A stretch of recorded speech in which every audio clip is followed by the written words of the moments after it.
Welcome so much, and thank you so much, everybody, for joining the AALS Balance and Wellbeing and Legal Education section today for the third of 4 summer speed series. I'm really, really grateful to be the chair of the section this year, following in the footsteps of many wonderful faces I see here on the screen, who have done so much inspiring work really to get this section going originally and to keep it moving forward. Always just incredibly, incredibly grateful. So I'd like to welcome everybody. If you haven't joined us before, I'm thrilled to see you here. If you're a regular, even more thrilled. Spread the word because this section does really tremendous work. I want to put a plug in for our fourth series, which is going to have the fourth session in this series, which is going to happen on July 28th and will be on managing stress and anxiety. So that's Monday, July 28th. Looking forward to hearing from some experts that day. If you are not a member of the section, please do join the section so we can keep you apprised of all of the wonderful programming that we do. This section is a busy, active, productive, wonderful section to be a part of. So I really want to encourage you to join us at any point. You will see in August, we'll be sending out a call for proposals for our annual programming. So please keep an eye out for that in case you'd like to participate. We will also be doing a works in progress in case you are working on some scholarship in the area of balance and well-being. We'd love to hear from you. Keep your eyes peeled also later this year for our nominations if you'd like to join the executive committee, or if you know someone who's doing great work in well-being, we will be having our call for nominations for our section member of the year award as well. So lots of great things coming up. But today I'm going to turn it over to the wonderful and amazing and inspiring Larry Krieger to run you through all of our wonderful programming today. And I again want to thank our general programming committee. I see Christiane here. Thank you, Christiane, for leading this group. I know Danielle couldn't make it, but they are really tremendous forces in putting this programming together. So thank you so much, everybody. I so appreciate seeing you and your presence here, and I can't wait to learn from all of you. Fantastic. Thanks so much, and thanks for your leadership this year. It's an amazing year. I really want to second the encouragement to join the section if you haven't, because it really helps us with placement at the annual meeting and all those kind of things when they see a strong turnout. So our topic today is cultivating joy. We have a fantastic panel. I'm going to read you names, and I'll have to read, so I hate to read, but so I get it all right. But I'll give you our panelists and their topics up front here, so you get a feel for the whole thing, and then we'll just go from person to person. We'll save questions for the end. So our panelists will be Melissa Kubit-Angelita. She's the Interim Associate Dean for Student Services and an adjunct professor at St. John's Law School. Her topic is Shared Joy, Shared Wellness, How Student Programming Sustains Faculty, Administrators, and Staff too. Great one. Then we'll have Lindsay Harrington. She's at University of Pacific McGeorge Law School. She's the Director of Bar Support and an Associate Professor of Law in Legal Practice. Her title is Teaching with Joy, Cultivating Space for Whimsy in Legal Academia. Then we'll have Kara Perry. She's an Adjunct Professor at both Quinnipiac and Seton Hall Law Schools, and also a certified laughter yoga instructor, which more than qualifies her for this panel. Her title is Joy Management, Leading a Not So Serious Life in a Serious Profession. Super important. And then we'll have the amazing Sue Schechter from California, Berkeley. She's Field Placement Director and Lecturer in Residence there.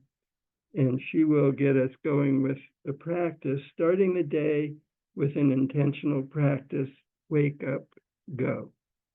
And I'm Larry Krieger, as Shalini said, from Florida State. I'm going to give just a few overview comments about joy. my spouse and I teach a transformational leadership course here at FSU for 2 credits. And we focus a lot on joy and the science about it. So the things I want to do to maybe set a little context for these very pointed presentations, which are really going to hopefully get your creative juices flowing for how can you create joy in your life and also for the students. Ever remembering that this summer we're focusing on supporting ourselves, keeping our own well-being front and center. Some of our folks are going to talk about how doing that for our students also generates joy for us, which is a fantastic thing to realize. The point I want to make, the biggest point, is that joy is our most natural state of human life. It's how we should be feeling most of the time. And the way we know this is that everybody has moments of joy. When we do, it could be from thousands of seeming causes outside. But the experience of joy is always the same. It's an inherent intrinsic experience. And if you look at very young people before they've picked up all their thinking and their habits and their conditioning, they're joyful. Look at puppies, look at kittens, look at cubs of any species, and look at young children. They're open to experience, they're present, they're not worrying about things, they're ready to laugh. Just being alive is enough. And so one thing I would suggest to you to contemplate a bit is that joy is, I would say, and so far none of the students or lawyers I talk to, joy is actually the feeling of being alive. Just being alive is joyful if we can take away all the coverings that we put over it with our worries and anxieties and so forth. So very, very natural. And the fact that we don't hear about it much in law schools and in the profession is just a wake-up call for us. We need to go from stress management to joy management. And so that's what we want to start here. The other thing about joy is that it's extremely healthful. The neurophysiology of the positive state, we could call it joy, happiness, love, a state of expansion and a feeling of freedom and flow and openness. There are actually about 2,000 different biochemicals that can be measured between that open, joyful, happy state of life and the opposite, the negative emotional state of worry, anxiety, fear, stress, and so forth. 2,000 different chemicals, okay? And it makes a huge difference for longevity and for happiness and health in life.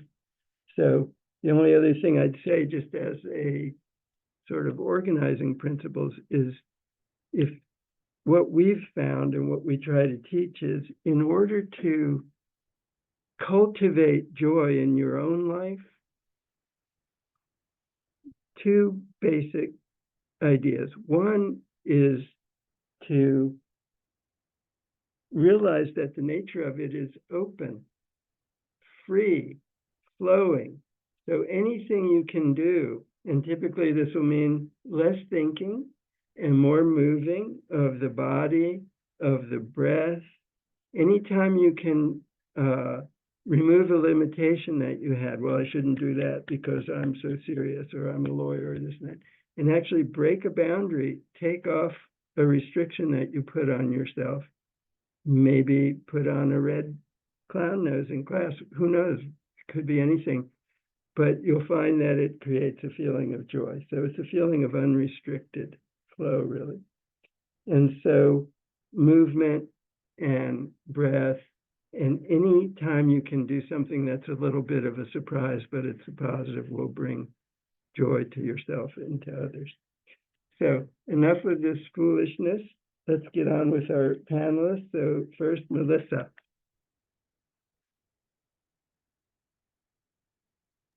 Hi. Very honored and a little intimidated to follow Larry. Um, so, no, but he's such an incredible community to be a part of, and I'm so grateful to be here. Let me see if I can share my screen quickly and seamlessly. Okay.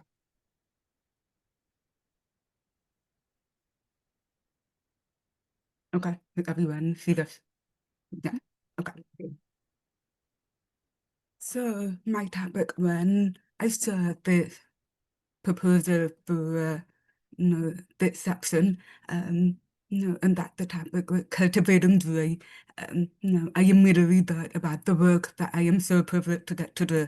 So at Larry mentioned, my name is Melissa Angelides. I work in the Student Services Department at St. John, the school in Queen, New York. I'm incredibly honored that I have three of my colleagues, and the girl with us today. And, a part of my role in student services, a lot of the work that we do is trying to think of ways to support our students, not only at problem solving, but also in programming for, student, mental health and well-being. Um, so, in the legal academy, we often think of wellness initiatives as, investment in our student mental health and resilience, and rightly so.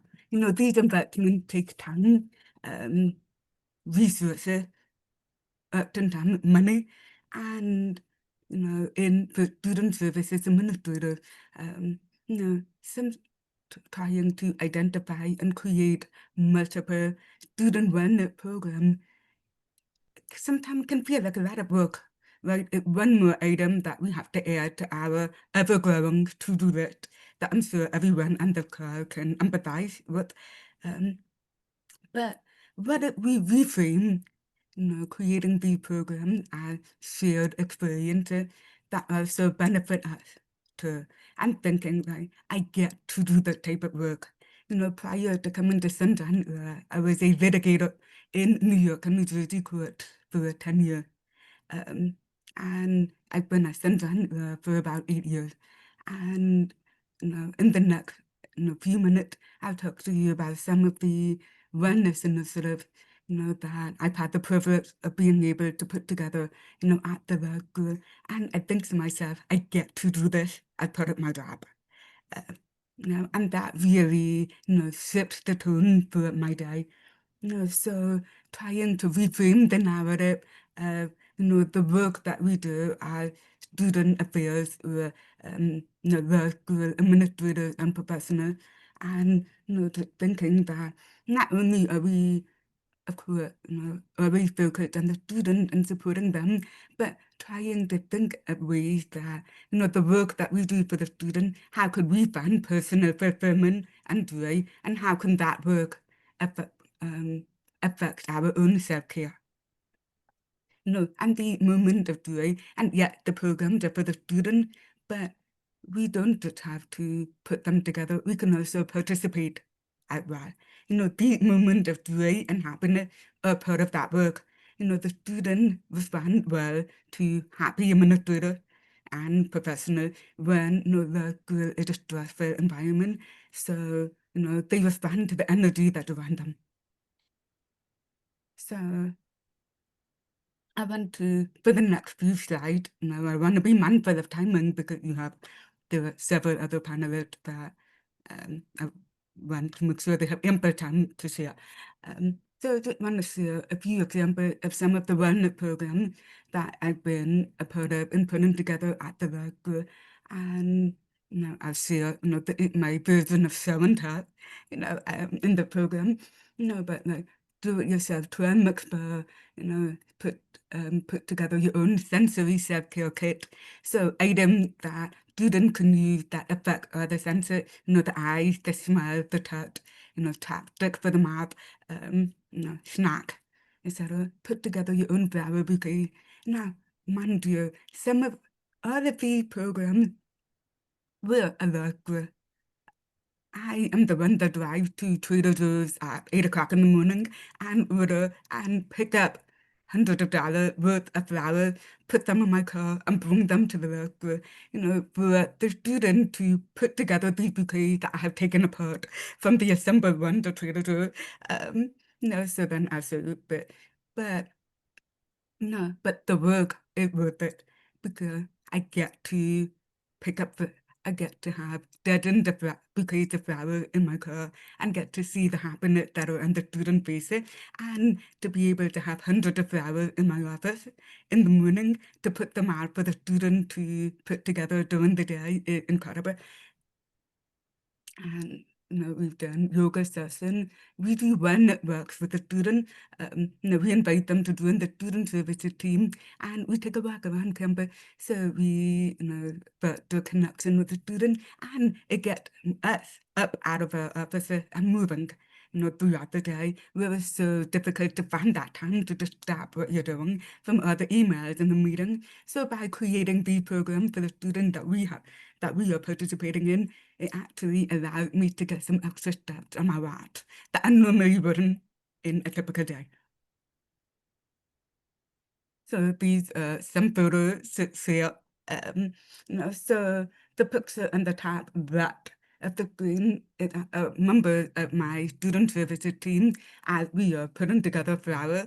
And then the picture on the right is flowers in the hallway, and the student ran up in between classes to put together these bouquets, and then they carry them around campus for the day. So professors have reported that it brightened up their classroom when they see a handful of students walking in with bouquets of flowers. Everyone's mood is lifted. It's therapeutic for us in doing it.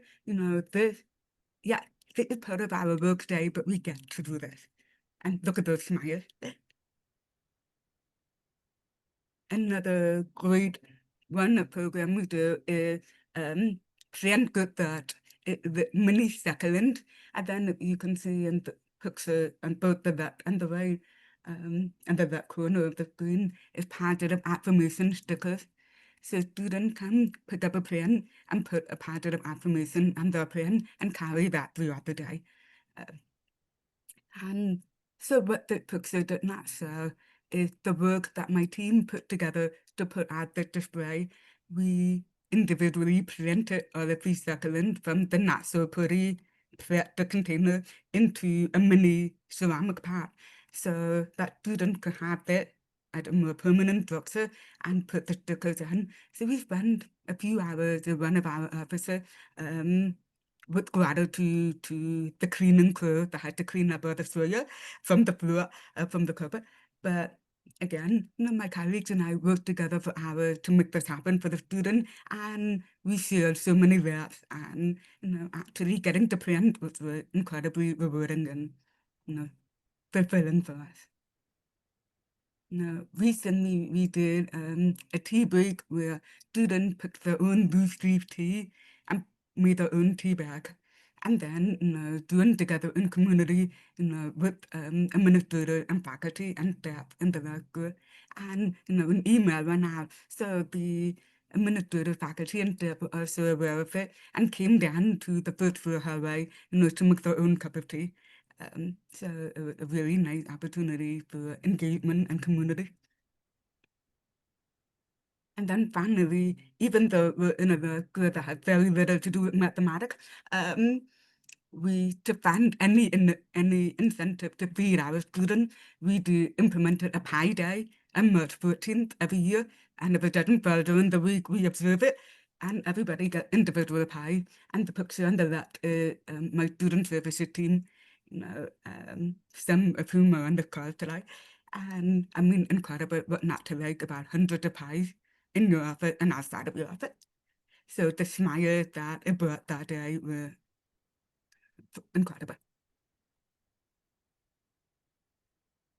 So, how does this help us? Like, why am I talking to you about it? Because when we're thinking about programming and wellness initiative, of course, we think of these things with students at the top of our mind, as it should be, but also thinking about what brings us joy, what type of program would we enjoy doing and participating in, and then, reframing it that way, it's a motivating factor. in going above and beyond to make the program possible. It allows us to step out of our problem solver mode, our educator mode, and allow the student to see it as humans who are enjoying eating apple pie, alongside them, students, people who are enjoying, putting together flowers that, just a way to connect with students in a different level than in your typical educator-student relationship or administrator-student relationship. It allows it to be creative. It's not that, as an attorney, yeah, you can be creative in solving a client problem, but we don't get to be very often get to be creative in the fun self-care type of programming. And simple moment, flower, snack, reactor, or brighten our day. It makes it a joy to go to work every day. And it keeps it connected, energized, and engaged in community. And shifting the narrative, thinking, instead of extra work to do another program, think about it as a shared experience. Small moment of joy are essential, not optional. And thinking of it this way, create a culture where everybody well-being matters, not just the student. So, the takeaway, think creatively about simple, easy to replicate one-net programming that you can bring to your own growth. Don't underestimate the value of small, happy gathering. All of these programs that I talked through with you, none of them were expensive. They were very cost effective. And be sure to prioritize and participate in the program, not to coordinate. And value, joy, and connection are critical to our ongoing work in supporting the student. Yeah. Thank you. Yeah. Thank you so much. Oh my gosh. So many inspiring points, and your face is just full of joy when you're doing it. It's obvious that it's working. So thank you so much. Next, we'll have Lindsay Harrington from Pacific McGeorge. Thank you so much, Larry and Melissa. That was so inspiring. So I'm happy to be here today and speaking with you all. I'm Lindsay Harrington. I work at University of Pacific McGeorge School of Law. I'm very busy this summer as director of bar support, but I also teach throughout the year. You have probably all heard the proverb, when life gives you lemons, make lemonade. It's meant to encourage optimism and resilience in the face of adversity. So, all of you joining this call is just a small step for you in seeking out your own joy. And as Melissa highlighted, joy is not a distraction from the work, it is the work. So, this is our opportunity to highlight that this is a shared experience as part of being part of the law school community and to enhance sustainability in legal education. It's important to prioritize and promote shared well-being, and it is that shared experience of humanity that makes it all worth it. So I want to share with you or encourage you to revisit the Universal Design for Learning guidelines as you embark on your joy cultivation. All of this is a process of using existing knowledge and experiences from one area, our humanity, to stimulate new ideas and advancement in another, our collegiality and our teaching. It is those connections that drive innovations and creativity. And it's also some persuasive authority to convince those colleagues that may be stuck in their fixed mindset mode. So this framework is meant to improve and optimize teaching and learning for all people. I revisited these guidelines when pursuing some increased engagement and access in my classroom and discovered that it benefited my joy as well. So you see that third bullet point there, that nurture joy and play. I encourage you to weave in learning guidelines to reignite your own enthusiasm and nurture your joy to support your own engagement and access as a necessary form of professional growth and development. If you are feeling stagnant, like I was, with all the institutional responsibilities piling on and weighing you down, now's the time to consider making your own space to thrive. Don't wait for others to do it for you. You are in control of your attitude and your effort. Be proactive. Create your own room to grow. Creating better environments leads to better results. So pause and ask yourself, what conditions are going to support your best work? I encourage you to try an intentional interlude to consistently schedule and engage in activities that help your nervous system to reset and recover from periods of intense focus and stress.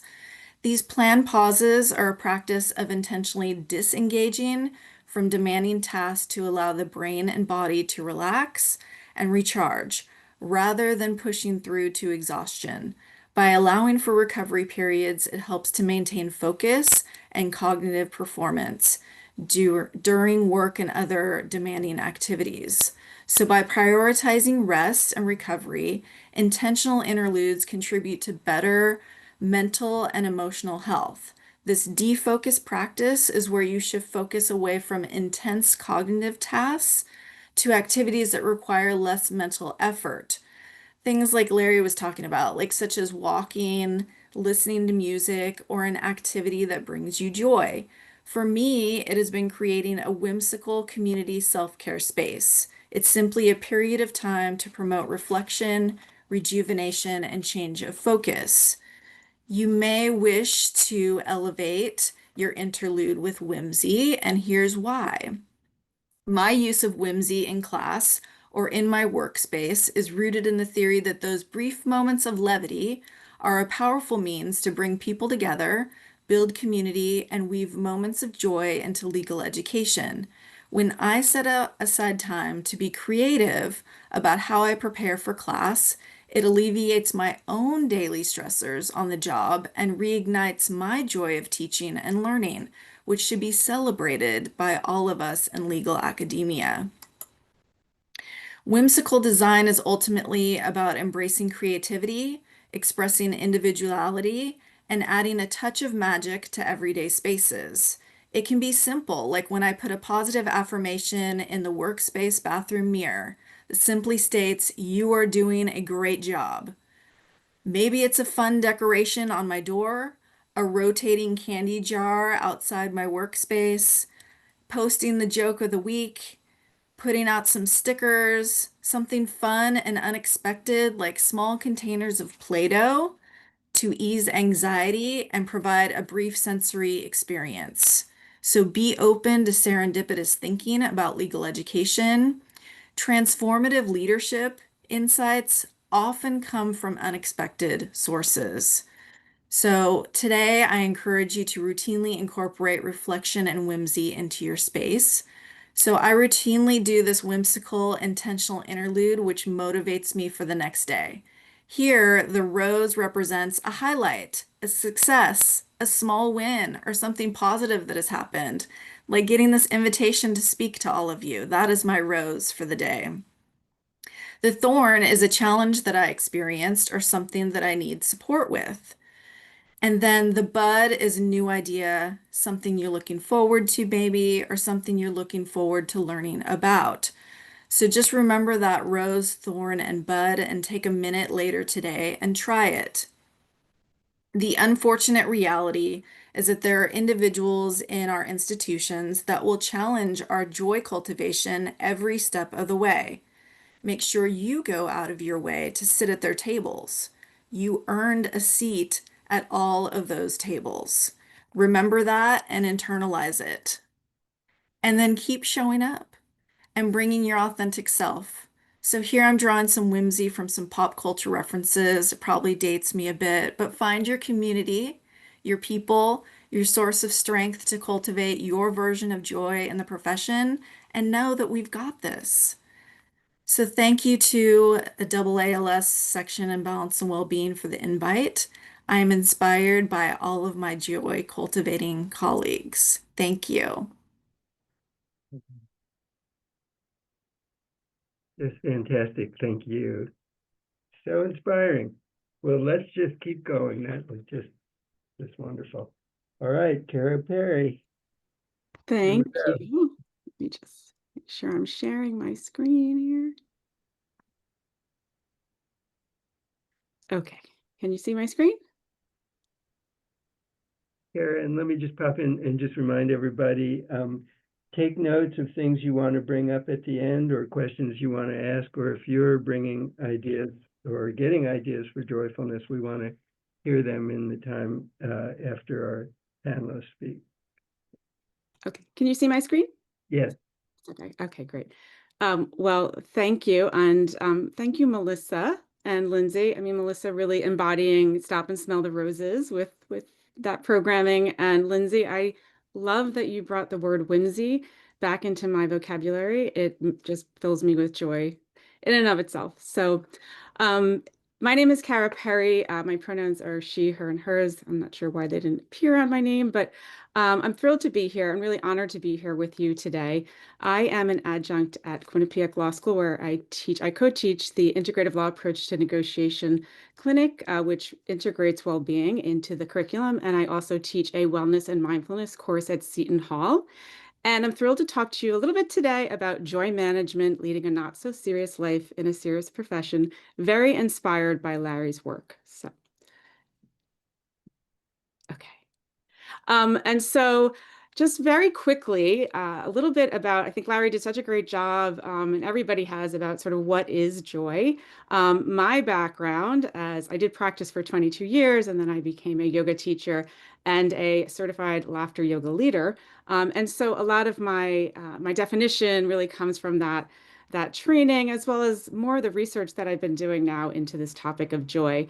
And so I like to, think of joy, it's more than happiness and just celebration, right? It's, as Larry said, it's really that intrinsic joy that is within us. So not necessarily where happiness is a little bit more conditional on things outside of us, but that contentment, something even subtle like the gratitude and appreciation, a celebration of those little moments even in life.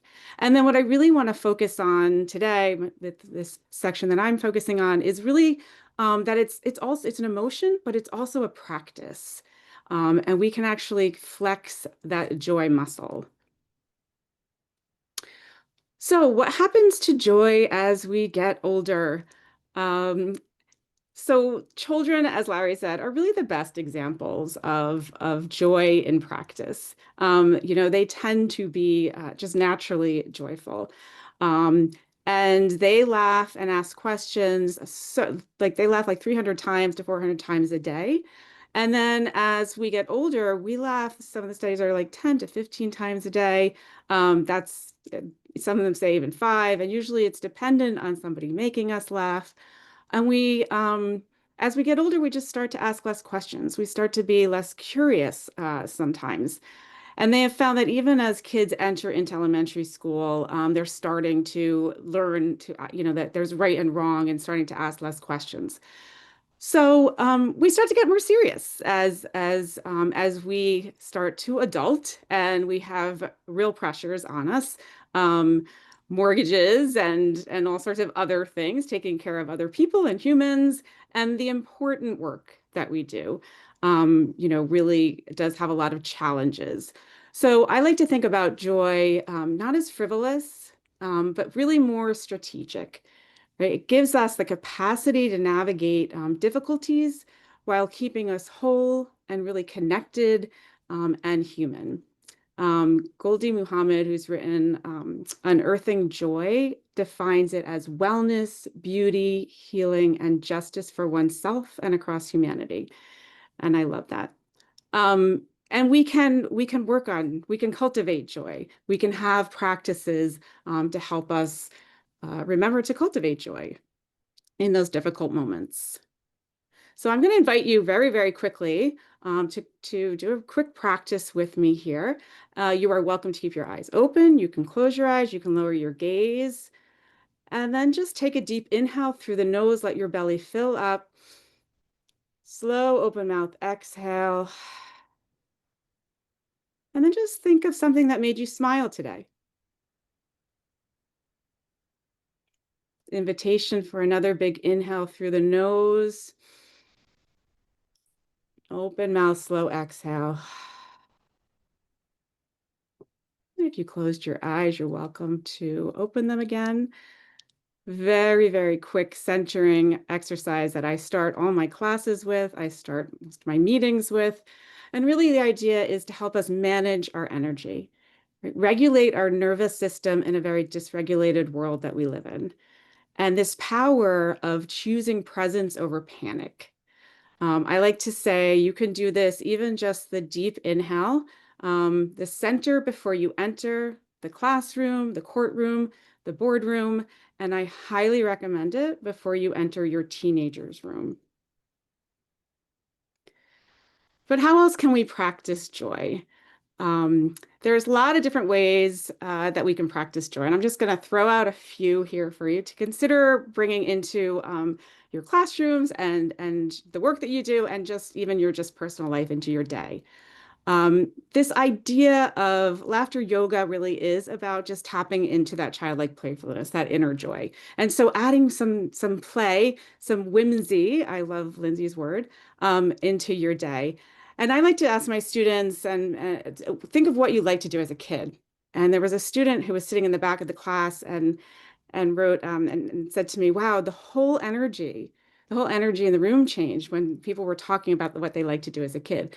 So even trying to find ways to incorporate that. I was invited to join a over 40 women's kickball league 2 years ago.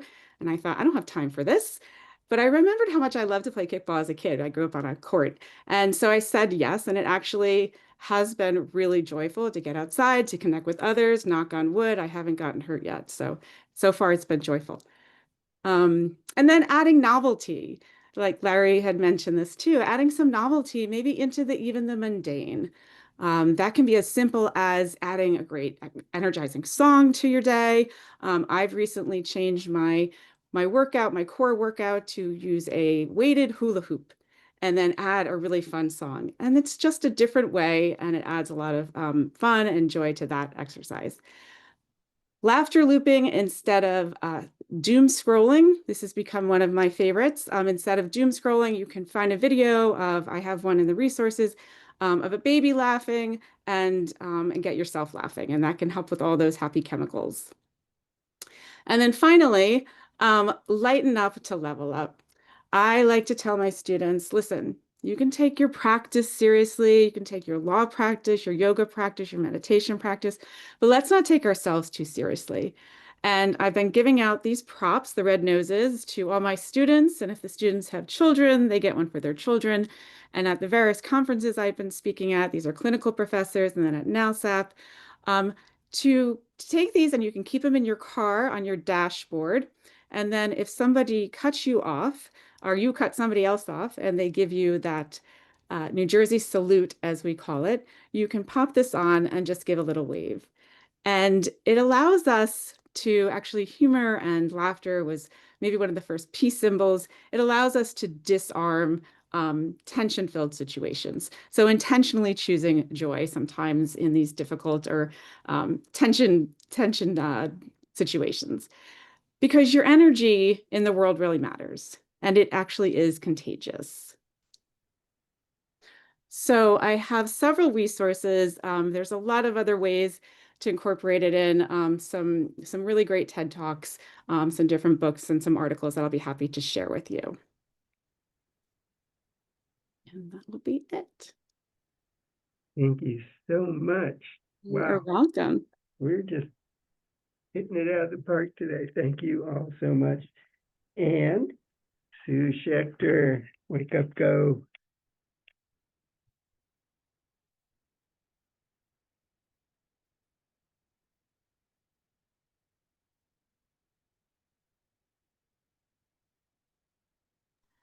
Hi, everybody. Sue Schechter. I'm the Field Placement Director at UC Berkeley Law School.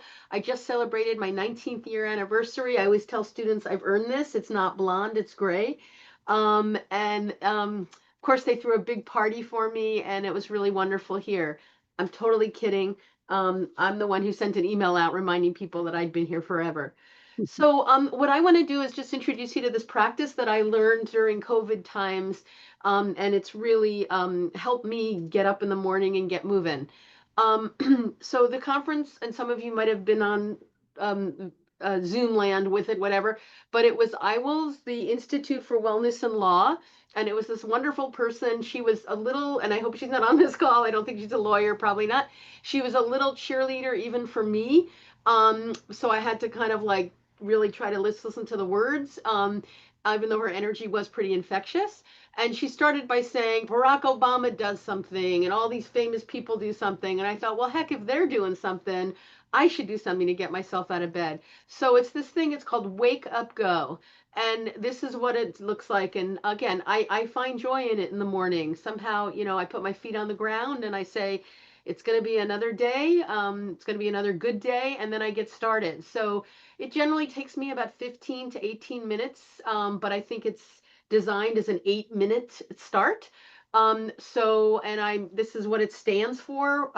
Wake Up Go. Each letter stands for something. I'm actually going to go to the next slide, which is going to take you further into what I do with each thing in it. I'll go real quickly. And then I did also share this link with you if you want to look it up yourself. So basically, water. So, right, we all know how important water is. Every time you go to the doctor, right, how much water are you drinking? None of us are ever drinking enough water. Go, Larry. So drink a really large glass of water. Like I probably drink almost that size or size and a half. And again, I get a minute. So I literally have my watch, my cell phone, and I do minute, minute, minute. And so I drink a really large glass of water, and then then you go to affirmation. So I printed out years ago one of those like affirmations for women. I don't know why they're different for men, but whatever. So I print out a list, and then I just spend a minute like you are not your history. You get to decide what whatever they are. So you just spend a minute on an affirmation. And now I've probably gone through that list about 3 times, but of course you never remember what they were from last year. And then the K is knowledge. So I have this daily book of Stoicism. So every day I put the question mark because I wasn't sure if I spelled it right. So every day I read, that page of Stoicism. And, it's good. I mean, I'm not sure I'm a real Stoic. I mean, I have a lot of emotion and it's always out there, but it really helps me to kind of, what matters, what's important. And then I go to the E, which I love this weighted hula hoop thing, and I've got to figure out where to get one. But exercise. And so I start with, and again, it's a minute on each one. So I do a minute of sun salutations and stretching. I do a minute of balancing on one foot and then the other. I do a minute of downward dogging, a minute of sit-ups. I mean, again, not a strenuous workout, 1 minute, but it at least moves different parts of my body. And I know I'll speak for all of us that we spend way too much time in our heads and not enough times in our bodies, as our yoga teacher and probably others on the call can tell us. And then depending on what's happening with my body, I don't know about y'all, but when I turned 63 this year, things started falling apart on my body. So my shoulder started hurting, my, whatever, my knee. So I kind of spend my minute focusing on that, and that I dedicate to my PT person. And then, whatever works for you, your door shoulder stretch or whatever. And then I get to the U, unwind and meditation, literally just a minute of sitting. Of course, we should all sit for more than a minute, but it's a practice. So I just literally spend a minute and I just do the little finger thing. 1, 2, 3, 4. Like, so I focus on my fingers and my breathing. Otherwise, I'm working on my to-do list. And then I go to a positive intention. And for me, I've been working through, Thich Nhat Hanh, the Buddhist priest, amazing human, who passed away a short time ago, maybe not even so short anymore. And I don't know if folks know him or know of him, but his funeral or the service they did for him was attended. Larry, you probably know this. It was attended by like several million people. Got online to wish this guy luck as he transitioned to whatever his next version of life was going to be. But I do so he's these little books, how to listen, how to connect, right? How to love. So I've been working my way through Thich Nhat Hanh books, and again, just 1 minute on it. And then G, I do a gratitude. And again, I have a National Geographic book of gratitudes. So like one every morning I look at it and I love the picture. Many times I will take the picture and I will send it out to a friend or two, to kind of add another few seconds to my gratitude. And then I set a goal, and then the O is one goal. Big goal, small goal. This doesn't have to be like I'm gonna cure world hunger. Gosh knows we all would if we could, but sometimes it's just, I'm gonna make it through the day. I'm gonna do something like that. So I really recommend a morning practice. It's really helped me a lot. Just become, I'll say, a better person. I don't know, but a little. And then the other thing, I want to just bring to your attention, I did want to start with this and I didn't, I meant to. I heard this quote the other day. It's by Rupi Kaur, Kaur, and it says, "If I am in the longest relationship of my life, isn't it time to nurture intimacy and love with the person I lie in bed with each night?"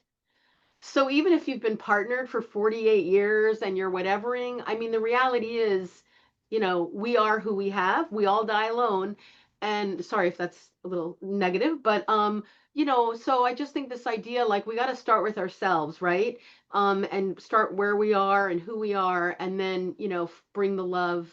And this, your students are relying on you. Everybody needs support right now.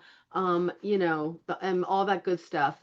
And the last thing I'll leave you with is, back when I signed up or jumped in to try to do this, it's the New York Times had that piece about cultivate 3 ways to cultivate joy. And I think that's a message for all of us. But one is reach out to your people, and I thought that was so lovely and ironic that this is our people, right? Law school community people. 2, embrace joyful movement. I feel like that's come up. I love this, making flowers, doing all that good stuff, yoga, everything else. And I'm sure we've all been hearing this phrase, but live every day like it's your first. And that comes from our friend, who I certainly recommend all of her work. And I hate to call her this, but John Baptiste, the wonderful musician, his partner, Suliki Jawed, who is amazing, amazing, and has been diagnosed with cancer twice. She said, every time she would have dinner with someone, it's like, this is going to be my last meal. This is going to be my last thing. And she just realized it was weighing too heavy on her. So she kind of turned it around and said, I'm going to live every day like it's my first day. And I have to say, it really helps. And I know I talk really quickly, and a lot, this will all be shared with AALS, but I just want to, just tell you this practice has really helped me. And the last thing I'll leave you with is that I now do a gratitude practice at night. It's just 5 gratitudes. I used to do 3. And then I met somebody who said, I do 10. And I thought, well, this is a competition and I can do 10. So I do 5 gratitudes. And, again, sometimes it was like, that was a great cup of tea. Most times it's like when I talk to a kid, when I connect with a student, I mean, usually there's some moment. So I just think, capture these moments. It's all we have. And, we got to take care of each other. So hope you find some joy. And I loved hearing our other presenters. I'm excited to jump into all of this stuff. Thank you, Larry. And thank you, everybody. Oh my gosh. Thank you too. Fantastic. Just getting more and more inspired as we go along. Thank you so much. Gosh, there's so much there to reflect on. I took some notes, but let's open it up. Anyone who has some thoughts, a question, or a practice that you do, we'd like to keep the comments down to a minute or so, or 2, if you have a practice you want to describe, in case there are others who want to share. But questions, thoughts, creative ideas about joy.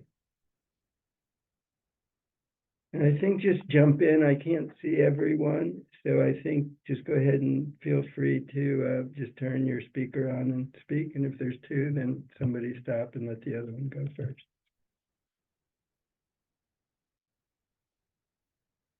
I know everyone on this call has some practice somewhere along the line, if not daily, then otherwise. So I'm writing in the chat, but feel free to share it in the chat or out loud. But I think it would be really helpful for us to hear some of your practices, how you cultivate joy either in yourself or in your students or in your world or whatever.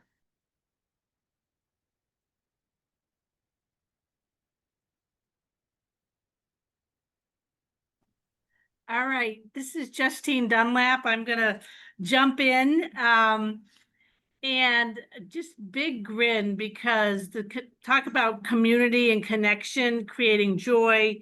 It is this group back 20 some years ago, before it was a double ALS section, and the very early days of formation. I mean, these were my peeps, the people who sort of valued the same things. And so it's just really, it's fun for me to sort of do a retrospective in my brain about it. But I have a question for the four fabulous presenters or anyone else on the call. Do you have any thoughts on how to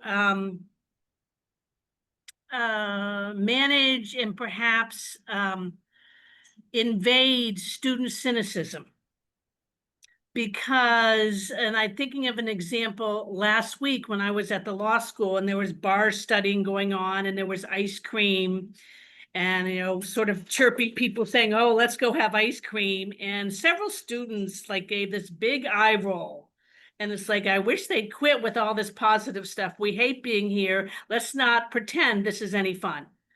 And I'm like, and I know this student really respect her, but I thought, you know, this is probably not an uncommon student reaction, let alone our colleagues. And I think it was Lindsay, the second one, like sit at the table of the faculty colleagues who like harsh your mellow, to use an old phrase, who are really negative, and you earn the right to be there and sort of be in their face joyfully while they're, but I'm talking about students. I'm less worried about my faculty colleagues on one level, but how do you like intercept that negativity? Any thoughts? I'd love. Thank you all. Thank you, Justine. Anybody want to jump in on that? I mean, I'll just jump off by just saying I would question it. Like, why are you so cynical? Like, what happened? Like, why? Like what? Like, no one's forcing you to be in this building. Like, I would just really try to get to the why and it's heartbreaking, right? I mean, to think that like, as no one's torturing them to be in law school. I mean, they made this choice. So like, why are you so? I mean, the world is tough right now. We all know that. But like yeah, I would just keep going to the why, like and just really try to get to the bottom. And most of us are going to need therapy, right? I mean, so like I think I spent a lot of time telling people you should go talk to a therapist, you should go for a walk, you should go walk your dog. But so I would just throw out the keep engaging with the students. Why? Where's it coming from?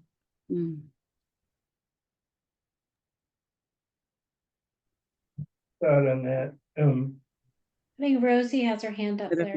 Okay, yeah, Rosie, just jump in. I can't see everybody's.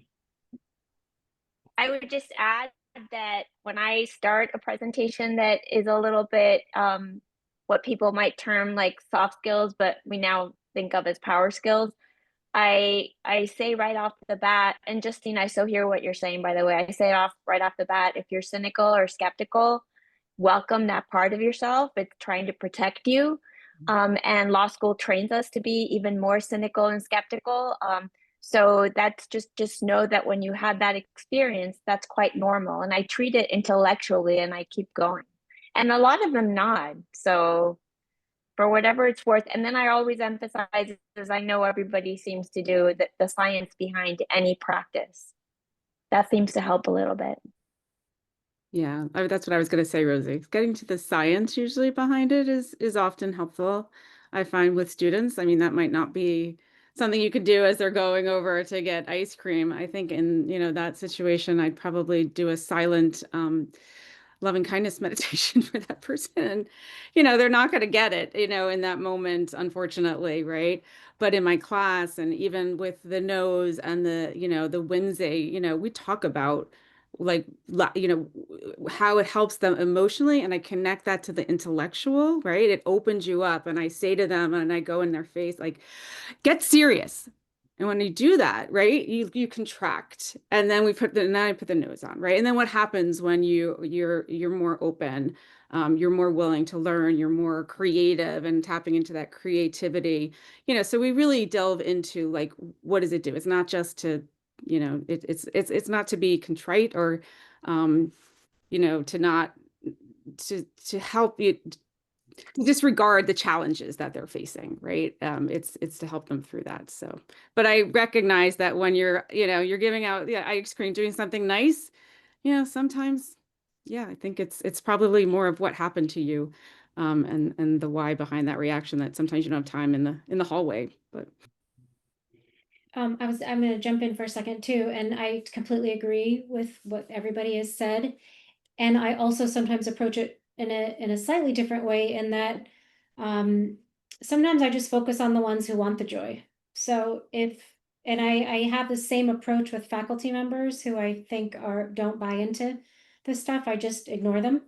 And so I think, and I'm not saying I'm going to ignore students, but I sometimes maybe focus on the ones who are receptive and ready. And I know that joy spreads and that happiness spreads. And so I think when you get that willing participation and that feeling of, people are like, I had a really great time at this, whatever thing was, then I believe that maybe that spreads on its own a little bit too. Can I jump in for a second? I'm sorry, this is Lyle. Nice to see everybody. I just want to mention that one of the things that was fascinating to me, there's an article that I don't have access to right now because I'm on my phone, that showed that lawyers who made the justices laugh at the Supreme Court did better than their opposition. Now, these are not high-profile cases necessarily, but they had the ability to bring some levity. And I think that the importance of humor really needs to be emphasized. And Larry, you are a personal exemplar of that. Every time I hear you on a call like this, it brings a smile to my face because you're always so positive when you interrelate with everybody. So I think we ought to just get a picture of Larry and put it on the screen, and that'll brighten everybody up. I want to thank everyone for all of that. Those are really helpful. And I will say that something that I have done that has worked a little bit, but you can't do everything in every context. So Shalana, your point is a good one. Sometimes you just can't, you can't fix that. And that's my own issue, right? Wanting to make sure every student is getting a good experience, but trying to reframe from, I have to do this to I get to do this. And that's sort of you get to be in law school, you get to take the bar exam. And sometimes that can get students in the reframing can be useful. So that's something I've done. I just am still thinking about that one interaction. So I really appreciate everyone's comments and just love this whole session. Thank you. I'm going to go ahead and pop in there now. Thanks for the kind words, whoever said that. Oh my gosh. I'm learning from my spouse. She's never not joyful. She refuses. I will say, here's a practice. If we want to cultivate joy, I learned it from her because she yelled at, it was the first time she yelled at me that I remember. Don't watch the news so much. Oh my God, it's so negative. And you know what it's going to be before you turn it on. So set some limits. To talk about doom scrolling, once you know a bad story, don't keep going back to it over and over. Put your attention on what's joyful. I wanted to kind of second what Rosie said about and others, Shalini also. It's not, nobody's going to be able to make everybody happy.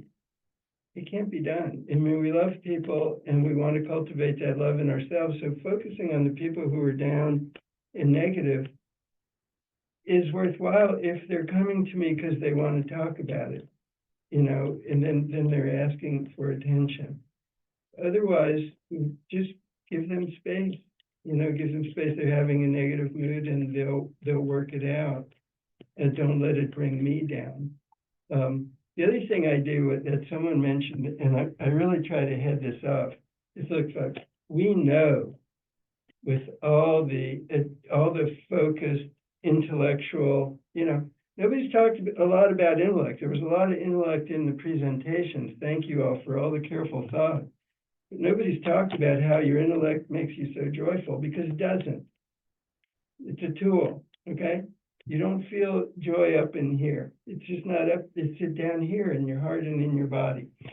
So what someone said about law school is going to make us, push us more up into our head, no question about it. So I think whenever I address this, which I do every time I do a CLE or a class, I start with, so when's the last time you felt some joy?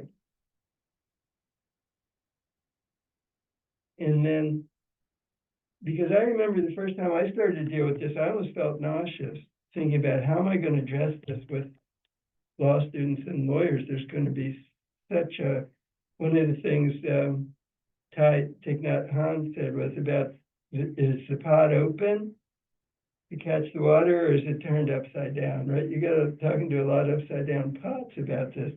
So know that at the start. And I would tell them, how do you feel when I say we're going to practice law joyfully? How does that make you feel? Because I know the first time I thought about that, it made me nauseous. I'll tell them that. And so basically, it's kind of like active listening. I'm telling them how they're probably feeling, so they know I get it. Okay? And then, but I don't try to force them to be, if they're in a bad mood, just I would give them space for that. But that really seems to disarm the large group, to bring it up and say, I know this is like, what? We don't talk about that here. We're serious people, right? And that's disgusting. We shouldn't be talking about joy. We're working with trafficked children and this violence here and famine and whatever we're working on. How can we be joyful, right? So I think it's good to acknowledge that just to start, and then it kind of, then people don't feel like they have to tell you how they're feeling because you've already told them. So, and then they seem to open up. I think the other thing that I thought the speakers were such a great example of this, and thank you, Lyle, if I'm doing it, thank you, I'm learning it from my wife, is I'm always telling students, because we teach a leadership course, and my wife and I were talking, it doesn't kind of matter what we say and all that logic and reasoning. They're not remembering that. They're remembering, how do they feel when they walk out? How do they feel when they walk out, right? And this phrase, if I can see it, I can be it. I like to tell the students that at the beginning. We challenge them. We want you to watch us. My wife works with people who are dying. She's a minister. She's a health coach. She's a this. She goes to hospice. I've done all these tens of thousands of cases, assaults, and all this criminal stuff. But we want you to know that you can do serious work joyfully, kind of what Kara was saying. And we want you to watch us and see if we're joyful through this course. Because if we can do it, you can do it. So kind of accepting people where they are, but try to model it as much as possible. Others, we have time. I just put the Maya Angelou quote that you got that from, Larry, in the chat, but she says, I've learned that people will forget what you said, people will forget what you did, but people will never forget how you made them feel. A lot of good comments in the chat too. Everybody take a look, because people are putting their joy practices in. Thank you all. We have time. We can be still and rest and breathe and let people jump in as they like. I have a question for Lindsay, because it strikes me that Lindsay is prepping them for the bar, which, one of the most stressful things they're going to do in law school and probably their legal careers. And I just wonder how you hold both of those pieces. I know I love this whimsy, but like, I'm sure students are like, oh, that's all great, Lindsay, Professor Harrington, but I need to, and I just wonder how you hold both of those pieces with them. Yeah, so I'll just tell you like the sort of intro of what I do during the summer. So I have an info session where I do just a short kind of like prep of like this is what's going to happen this summer. And so it's a huge fire breathing dragon behind me that flashes up. And then I have them shift their perspective to a little toy, uh, plastic, colorful dragon, encouraging them to shift their perspective from this is not a scary fire-breathing dragon that you have to slay, but it is something manageable that it's your opportunity essentially to be able to show the state bar that you're ready for your license. And so in leading up to that are a couple courses that we have in our curriculum that incorporate mindset practices into it. So I do get a lot of feedback from students. I mean, obviously, there are some that are very skeptical, but once they get to that info session in the summer, they've already heard like sort of the lead up. And so when they see that dragon, like it becomes sort of, okay, like I can do this. I've graduated. It's not the scary thing. It's something that I can manage. And so it's just like that's their whimsical reminder that they're law school graduates. They've overcome challenges before, and this is just another one.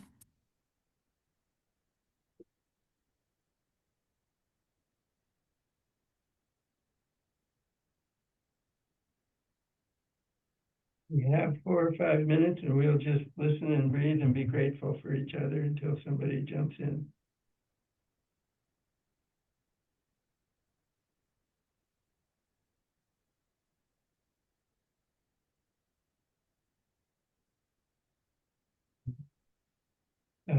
Shalini, do you want to, I'm not sure, Shalini, were you able to stay on? She said Yep, she had. yep, I'm here. Do you want to make any closing remarks, and then if anyone wants to share and there's still time, we can. Yeah, sure, sure. So I just, every time I come to one of these wonderful sessions, I have so many notes and ideas, and I have a wonderful long list of things that I'm learning from all of you over the course of the summer. So I want to thank our presenters, obviously, today. I really want to thank the General Programming Committee. You guys, I'm in awe of you every summer. The creativity and the organization it takes for you to put this together and pull it off the way that you do. I just think we're also so grateful and so lucky to be able to learn from such a variety of people over the course of the summer. So thank you, thank you, thank you. Reminder to everybody that our next and final session of the summer is on July 28th, where we'll be talking about managing stress and anxiety, maybe perfectly timed for just getting through the bar exam and a lot of stress that comes with that. And please do consider, if you haven't already, joining the section. And even if you've joined the section, participate in our events. Think about maybe putting in a proposal for the annual program, which you will see that call for proposals coming out this summer. This section is truly a joyous section. I don't think there's any work I've done in my career that I've enjoyed as much as I've enjoyed in leading and having the privilege of leading this section this summer. So really, like, so many faces and so many names on the screen every time that I'm just so grateful to be in the presence of. So thank you. And I mean, Larry, we could give everybody a couple minutes back. I'm sure they wouldn't complain about that. Although if there are comments or questions, feel free to jump in.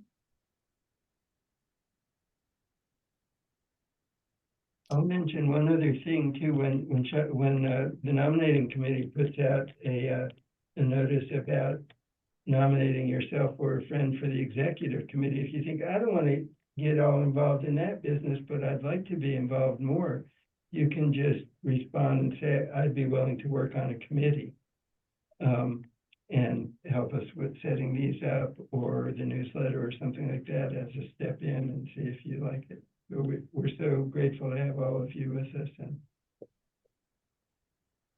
anything to close from anyone? Otherwise, thank you so much. Otherwise, within about a week or so, you'll see the materials from today posted on the registration website, as well as the materials from the last two sessions. which were also fantastic, you can find there as well. So please reach out to any one of us. I'm sure the presenters would love to hear from you. Happy Tuesday, everybody.